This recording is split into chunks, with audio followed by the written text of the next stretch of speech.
Hi കൂട്ടുകാരെ, ഇന്ന് ഞാൻ വന്നിരിക്കുന്നത് ഒരു കന്നഡത്തിൽ നമ്മുടെ ശരീരഭാഗങ്ങളെക്കുറിച്ച് കന്നഡത്തിൽ എങ്ങനെയാണ് സംസാരിക്കുന്നതെന്ന് എല്ലാവർക്കും അറിയത്തില്ല, കുറച്ച് ആൾക്കാർക്കൊക്കെ അറിയാമായിരിക്കും. അപ്പം ഞാൻ അത് പരിചയപ്പെടുത്താനാണ് വരുന്നത്. ഇത് പരിചയപ്പെടുത്തുന്നത് തന്നെയല്ല, എല്ലാവരും പഠിക്കണം, കൂട്ടുകാരെല്ലാം സപ്പോർട്ട് ചെയ്യണം. ഇനി തുടങ്ങാം. അപ്പോൾ ആദ്യമായിട്ട് നമ്മുടെ തലയ്ക്ക് എന്താണെന്ന് അറിയാം അവർ പറയുന്നത് കന്നഡത്തിൽ. നമ്മൾ മലയാളത്തിൽ തല എന്ന് പറയും. അപ്പോൾ കന്നഡത്തിൽ പറയുന്നത് തലൈ എന്നാണ് അവർ പറയുന്നത്. നിൻ തലൈ എന്ന് പറയും. പിന്നെ അതേപോലെ നമ്മുടെ ഈ നെറ്റിയില്ലേ, നെറ്റിക്ക് കന്നഡത്തിൽ എന്താ പറയുന്നത് അറിയാം? അണേന്നാണ് കന്നഡത്തിൽ പറയുന്നത്. പിന്നെ കണ്ണിന് കണ്ണെന്ന് തന്നെ പറയും. മൂക്കിന് മൂഗ്, അങ്ങനെയാണ് കന്നഡത്തിൽ പറയുന്നത്, മൂഗ്. പിന്നെ ഇതിനില്ലേ ഈ കവിള്, അതിന് പറയുന്നത് കെന്നെ കൊടിത്തീനി എന്ന് ചില ആൾക്കാർ അവിടെ ദേഷ്യം വരുമ്പോൾ പറയും. എന്ന് വെച്ചാൽ കെന്നെ കൊടിത്തീനി എന്ന് പറഞ്ഞാൽ കവിളത്ത് അടിക്കും എന്നാണ് എൻ്റെ അർത്ഥം. അപ്പോൾ ഇതിൻ്റെ പേര് കെന്ന. കപാളയെന്നും പറയും, രണ്ടർത്ഥം ഉണ്ട് അതിന്.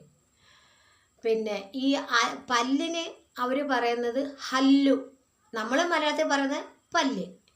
പിന്നെ നാക്കിന് കന്നഡത്തിൽ പറയുന്നത് നാളികയെന്നാണ്. നമ്മൾ നാക്കെന്ന് പറയും, അവർ നാളികയെന്ന് പറയും.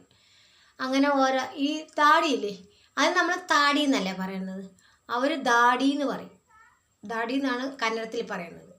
പിന്നെ ഈ കഴുത്തിന് നമ്മൾ മലയാളത്തിൽ കഴുത്തെന്ന് പറയും, കന്നഡത്തിൽ കത്തുന്നേ പറയൂ അവർ, അങ്ങനെയാണ് അവർ പറയുന്നത്.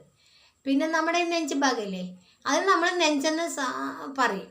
അപ്പോൾ കന്നഡത്തിൽ അതിന് യഥയെന്ന് പറയും. ഈ കന്നഡത്തിൽ യഥയെന്നാണ് ഇതിന് പറയുന്നത്. കൈക്കൊക്കെ കൈ എന്ന് തന്നെയാണ് പറയുന്നത്. ഈ വിരലിന് ബെരളു, നമ്മൾ വിരലെന്ന് പറയും, അവർ ബെരളു എന്ന് പറയും. പിന്നെ ഈ വയറിന് അവരെന്താ പറയുന്നറിയോ? ഒട്ടൈ. നമ്മൾ വയറെന്ന് പറയും, കന്നഡത്തിൽ ഒട്ടയെന്ന് പറയും.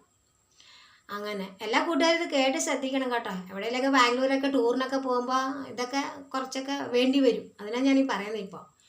പിന്നെ ഒട്ടേന്ന് സംസാരിക്കും. പിന്നെ കാലിന് കാലെന്ന് തന്നെയാണ് പറയുന്നത്, കാൽമുട്ട്, ബെരലു, അങ്ങനെയൊക്കെ സംസാരിക്കും. പിന്നെ കന്നഡത്തിൽ നമ്മുടെ പേരെന്താന്ന് ചോദിക്കുന്നത് കന്നഡത്തിൽ നിൻ എസ്ര് ഏനോ അങ്ങനെയാണ് ചോദിക്കുന്നത്. നിൻ എസ്രേനോ എന്ന് വെച്ചാൽ നിൻ്റെ പേരെന്താണ്. അങ്ങനെ ഇന്ന് ഇത്രയും മതി അല്ലേ?